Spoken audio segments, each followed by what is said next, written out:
Herkese selam, kanalıma hoş geldiniz. Bugün sizlerle birlikte yöresel mutfağımızın en çok sevilenlerinden Kayseri yağlaması hazırlayacağız.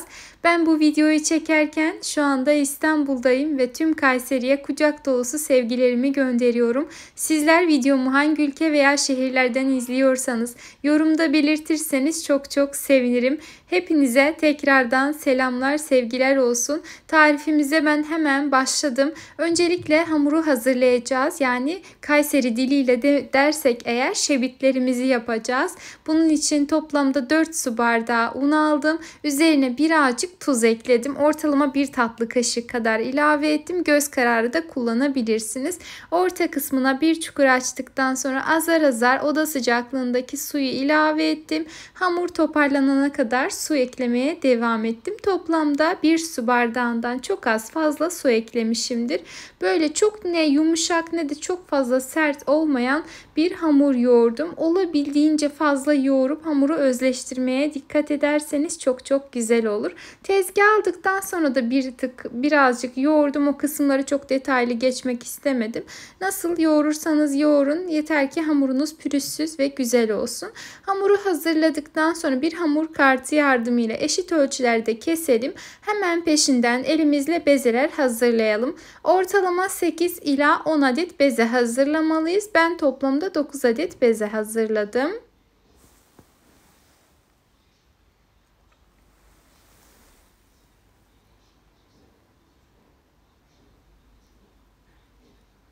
Hamurların tamamını hazırladıktan sonra öncelikle tepsimizin üzerine birazcık un serpiştirelim ki dinlenme aşamasında tepsiye yapışmasınlar. Ardından üzerlerini bir bez veya poşet yardımıyla güzelce örtelim. Hava almayacak şekilde kapatmaya özen gösterelim. Mümkün olduğu kadar uzun bir süre dinlendirelim. Ben yarım saat kadar dinlendirdim. Eğer zamanınız varsa çok daha fazla dinlendirebilirsiniz. Dinlenmiş hamurun bu şekilde açması hem kolay olur hem de gerçekten yufkalar çok daha lezzetli oluyor. Sanki birazcık daha kendi kendine mayalanmış oluyor. Benim gibi hamur işiyle çok fazla içli dışlı olan herkes ne demek istediğimi umarım anlamıştır. Yani hamuru dinlendirme bu tarif için de gerçekten çok önemlidir. Bu arada orijinal tarifte bana göre, yani benim araştırmalarıma göre orijinal tarif sadece un, su ve tuz ile yapılır. Ancak bazı tariflerde süt ilave edildiğini gördüm, maya eklendiğini gördüm ama ben daha öncesinde de Kayseri yağlamasını çokça kez denemiş olan birisi olarak söylüyorum. Gerçekten sadece un, tuz ve su ile çok daha lezzetli ve güzel oluyor. Ama derseniz ki benim hamurlarım çok daha yumuşak olsun, o zaman isteğe bağlı çok az miktarda maya ilavesi yapabilirsiniz. Hemen hamurlarımı açtım. Öncelikle tezgaha dizdim. Çünkü sürekli olarak bir taraftan çekim yapıp diğer taraftan pişirip açmak zor olacaktı. Ama sizler bir tane pişirin, diğer o pişene kadar açmaya devam edin. O şekilde daha da pratik olur açıkçası. Ben tamamını açtım, tezgaha dizdim. Daha sonra pişirme aşamasına geçtim. Pişerken de gördüğünüz gibi çok güzel balon gibi kabardılar. Çok da lezzetli oldular açıkçası. Şöyle sar ye. Hiç yağlama yapmasanız bile bu tarifi mutlaka denemenizi tavsiye ediyorum. Önemli olan bir kez hamuru yüzlemek, yani diğer tarafına tam pişmeden çevirmek. Daha sonra üzerine şöyle hafif baskılar uygularsanız eğer spatula ile içerisi de çok güzel bir şekilde kabarıp havalanacaktır ve çok lezzetli lavaşlar elde edeceksiniz.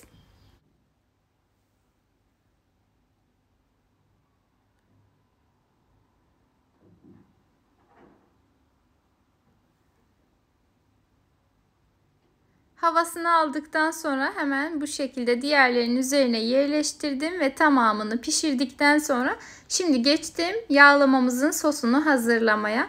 Bunun için 400-500 gram kadar orta yağlı kıymayı uygun bir tencerenin içerisine alalım. Daha sonra tamamen kavrulup suyunu salıp geri çekene kadar pişirmeye devam edelim. Üzerine 2 dolu yemek kaşığı kadar tereyağı veya 1 kahve fincanı kadar zeytinyağı ekleyelim. Şöyle bir karıştırdıktan sonra 2 adet küçük küçük doğranmış, yani küp küp doğradığımız kuru soğanı, 2-3 adet yeşil biber ekleyelim. İsteyenler kapya biber ilavesi de yapabilirler. Çok daha küçük de doğrayabilirler. Ben daha sonrasında uzun süre pişireceğim için, içinde kaybolduğundan emin olduğum için bu şekilde yaptım. Tencerenin kapağını kapattım. Tamamen içerisinde soğanlar yumuşayıncaya kadar pişirdim. Ardından 3 adet büyük boy domatesi rendeleyip içerisine ilave ettim. Hazır domates sosu veya kışın yaptığımız veya kış için yaptığımız domates soslarından da kullanabilirsiniz. Domatesin o çiğ tadı gidinceye kadar, yani tamamen suyunu salıp geri çekmeye başlayana kadar pişirdim.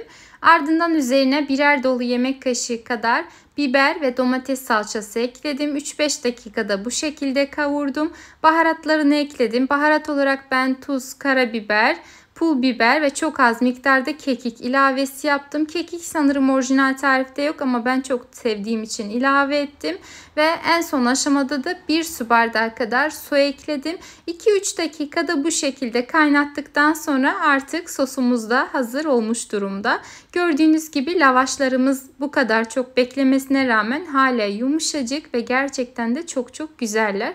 Dediğim püf noktalarına dikkat ederseniz uzun süre yumuşak kalan çok lezzetli, güzel lavaşlar elde etmiş olursunuz. Hazırlamadan öncelikle böyle sosun orta kısmında bir boşluk oluşturalım ki yağlı sulu kısmı oraya toplansın.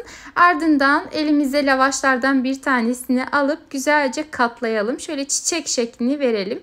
Uçlarını bu ortada kalan boşluğa bandıralım ki sos ile bulaşmış olsun.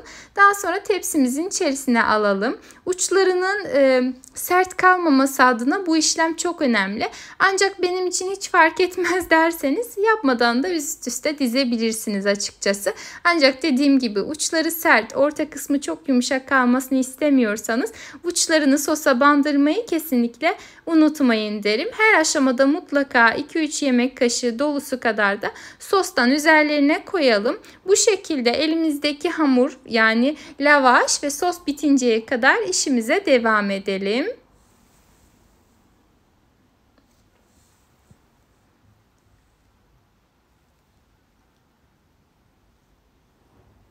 Yapımı çok çok basit diyemeyeceğim çünkü sonuçta bir lavaş açıp ve de pişiriyoruz.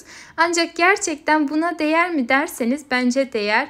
Müthiş lezzetli ve çok güzel. Hatta bana sorarsanız ben mantıdan çok daha fazla bunu beğendiğimi, Kayseri mutfağını ve çok seviyorum. Yani dünya genelinde zaten mantı bilindik ve çok sevilen bir lezzettir. Ancak bana sorarsanız bana göre yağlama mantıdan çok daha lezzetli ve güzel. Mutlaka denemenizi tavsiye ediyorum. Ben ortalama 3-5 dakika kadar dinlendirdim ve hemen ardından kestim. Çok fazla dinlendirip hamurlaştırmayın. Sadece 3-5 dakika dinlenmiş olması yeterli olacaktır. Üzerine sarımsak yoğurtla bu şekilde servis etmek istedim. Yani sunum yapmak istedim açıkçası. Sizler de tabağa koyduğunuzda, dilimleri tabağa yerleştirdiğinizde bu şekilde akışkan bir yoğurt değil de süzme yoğurtlu bir sarımsak hazırlayıp yaparsanız çok daha güzel olur.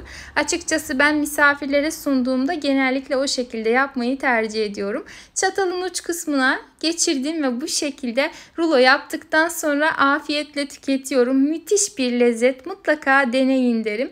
Eğer denerseniz denedikten sonra yorum yazmayı ihmal etmeyiniz.